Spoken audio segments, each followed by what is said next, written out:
महाबळेश्वरचा मध त्याच्या विविध आयुर्वेदिक गुणधर्मांमुळे सर्वत्र प्रसिद्ध आहे। इथला मध हा जंगलातून गोळा केला जाणारा असून तो शेती पिकांच्या परिसरातून गोळा केला जाणाऱ्या मधाच्या तुलनेत सरस ठरतो। महाबळेश्वरच्या मधाची ही खासियत ग्राहकांपर्यंत पोहोचवण्याचं काम गेली 60 वर्ष महाबळेश्वर मधोत्पादक सहकारी सोसायटीच्या माध्यमातून सुरू आहे। आज आपण त्यांची यशोगाथा जाणून घेण्यासाठी महाबळेश्वरला जाणार आहोत। महाराष्ट्रातल्या मध उद्योगाची आणि मधशेतीची राजधानी महाबळेश्वरला म्हटलं तर वावगं ठरायला नको। जवळपास 60 वर्षांपासून इथं शास्त्रशुद्ध पद्धतीनं मधमाशी पालन आणि मध उद्योग केला जातोय। या कामात मधुसागर म्हणजे महाबळेश्वर मधोत्पादक सहकारी सोसायटीचं काम आघाडीवर आहे। 1955 साली महाबळेश्वर मधोत्पादक सहकारी संस्थेची स्थापना सहकारी तत्वावरती झाली। त्यावेळेला महाराष्ट्राचे खादी ग्रामोद्योगचे विस पागे आणि काही इतर मान्यवर आणि तसेच आमच्या परिसरातील काही शेतकरी माळी लोक एकत्र आले आणि त्यांनी या सहकारी संस्थेची स्थापना केली। स्थापना करण्याचा उद्देश एकच होता की पूर्वी साध्या पद्धतीने लोक फडक्यावरती गाळून मध काढायचे, पण त्यामध्ये आधुनिकता आणून की मधमाशा शास्त्रशुद्ध पद्धतीने कशा पाळल्या जाव्या आणि शास्त्रशुद्ध पद्धतीने मध कसा काढला जावा आणि अशा पद्धतीने जर मध उत्पादन शास्त्रशुद्ध पद्धतीने मधाचं उत्पादन झालं तर त्याला रास्त भाव मिळेल। कारण 1955 सालापूर्वी बघितलं तर साधारणतः ₹1.5 पाऊंडनं संस्था मध खरेदी करत होती। तोच मध आधुनिक पद्धतीनं मधाचं उत्पादन व्हायला लागलं आणि दर्जेदार उत्पादन व्हायला लागलं। त्यामुळं आज शेतकऱ्यांना मधुसागर सहकारी संस्था ही साधारण ₹250 ते ₹270 पर्यंत दर देते आणि उत्तमरित्या काम करते। या सहकारी संस्थेचं कार्यक्षेत्र महाबळेश्वर, जावळी आणि वाई या 3 तालुक्यातल्या 110 गावात आहे। संस्थेचे 1700 सदस्य वर्षभर मधाचा पुरवठा करतात। या मधाचं व्यवस्थापन देखील शास्त्रशुद्ध पद्धतीने करण्यावर भर असतो।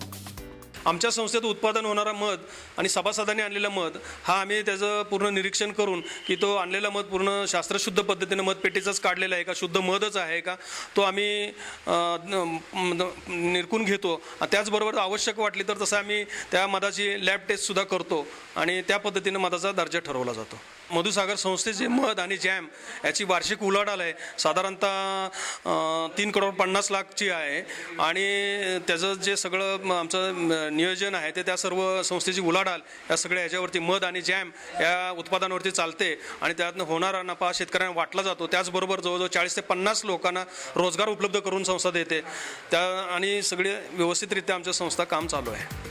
महाबळेश्वर परिसरात साधारणतः पावसाळा संपला की मधोत्पादनाला सुरुवात होते, कारण पावसाळ्यात या परिसरात प्रचंड पाऊस असतो। परिणामी मध संकलन पूर्णतः थांबते। नोव्हेंबर पासून 15 मे पर्यंत हे मध संकलन सुरू राहतं।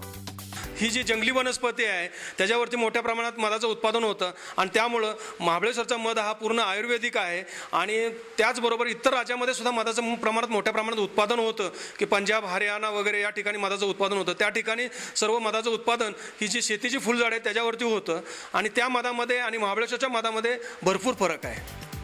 शेतकऱ्यांनी आणलेल्या मधाची शुद्धता काटेकोरपणे तपासून घेतली जाते। त्यासाठी आवश्यक त्या लॅब टेस्ट देखील घेतल्या जातात।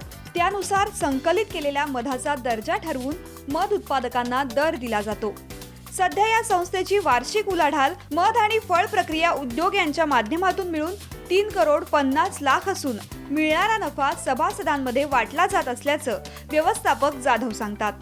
शेतकऱ्यांना मध पेटाचा पुरवठा करते, त्यांना लागणारं जे मध उत्पादनासाठी जे वस्तुरूपानं कर्ज पुरवठा केला जातो आणि त्याच्याबरोबर त्यांचं मध उत्पादन करण्याची क्षमता वाढली जाते आणि दर्जेदार उत्पादन करतात की पूर्वीसारखं की हाताने पिळून वगैरे न मध काढता प्युअर शास्त्रशुद्ध पद्धतीनं मशीनद्वारे मध काढला जातो आणि तो मध असा मध काढल्यामुळं त्याला मार्केटमध्ये चांगली मागणी आहे आणि तो मध बॉटलिंग करून मार्केटिंग केला जातो आणि त्याच्यापासून होणारा जो नफा आहे तो शेतकऱ्यांना वाटला जातो। महाबळेश्वर मध उत्पादक सहकारी संस्था खादी ग्रामोद्योगच्या माध्यमातून चालते। मधोत्पादक शेतकऱ्यांना वेळच्या वेळी प्रशिक्षण दिलं जातं। मध उत्पादन आणि संकलनासाठी आवश्यक ते साहित्य पुरवलं जातं। त्याचबरोबर सभासदांव्यतिरिक्त 50 लोकांना या संस्थेच्या माध्यमातून कायमस्वरूपी रोजगाराची उपलब्धता करून देण्यात आली आहे। आपल्या भारत देशामध्ये मधमाशांच्या मध उत्पादन करणाऱ्या 3 जाती आहेत की आगे माशा, पोयरी माशा आणि सातेरी माशा आगे माशा बिल्डिंगला किंवा झाडाला एकच मोठं पोळं बांधतात, पोयरी माशा काटेरी झुडपात एक छोटंसं पोळं बांधतात. आणि ह्या ज्या सातेरी मधमाशा आहेत की त्या शास्त्रशुद्ध पद्धतीनं ज्या पाळून मधाचं उत्पादन करता येतं, ह्या मधमाशा जंगलात झाडाच्या डोलीमध्ये किंवा जमिनीच्या गुफेत राहून 5-5, 6-6, 7-7 पोळी बांधून राहतात.